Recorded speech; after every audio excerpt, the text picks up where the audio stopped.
So what's up guys, mamasing nga pala ulit for today's video.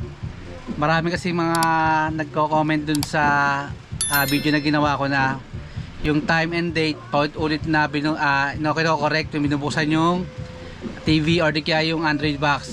For today's video tuturo ko sa inyo paano siya kung paano mo siya hindi na ulit-uliting ayusin tuwing bubuksan mo yung TV, para tuwing bubuksan mo yung TV nyo is diretso na kayo sa YouTube, sa Netflix or kung anumang social media to. Alright, let's go.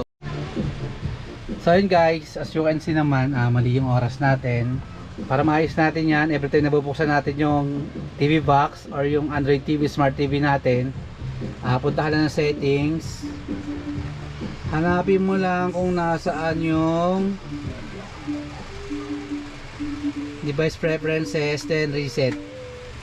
Bali, marireset lang naman yan. Lahat naman pa rin naman nung laman yan, yung Google nyo na account niya pa rin naman yan. Tapos yung mga mabubura dyan ay mga installed ninyo, yung mga kagaya ng mga ML ninyo kung meron kayo dyan, or Facebook, pero may install naman siya ulit.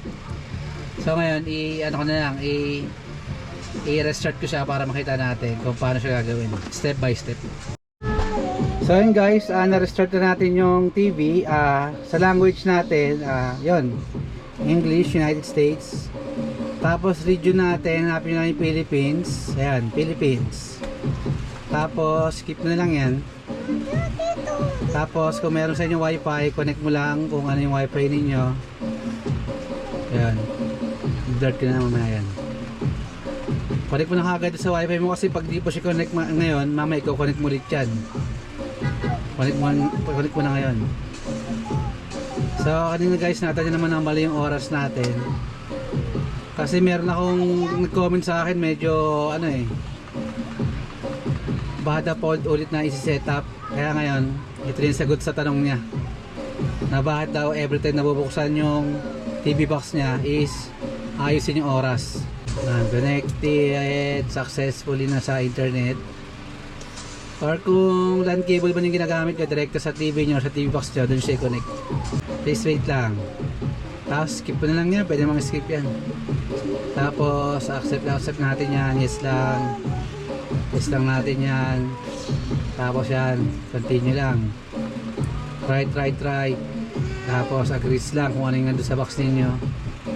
Then after nun guys, that's it. Sarili natin sa TV box is 418.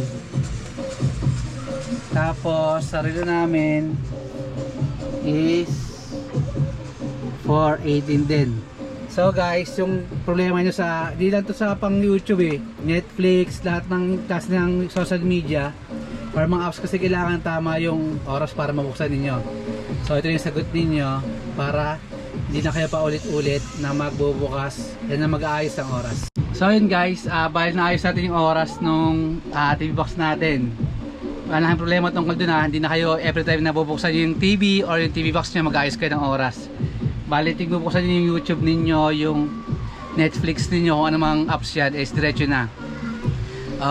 So yun guys, sana nasagot ko yung tanong niya nung isa nating nagko-comment sa channel natin. Sana is matulungan kayo na itong ginawa kong video. Lagi niyo pa rin supportahan yung channel natin, Mango sa channel. Sana huwag niyo kalimutan mag-like, share, and subscribe.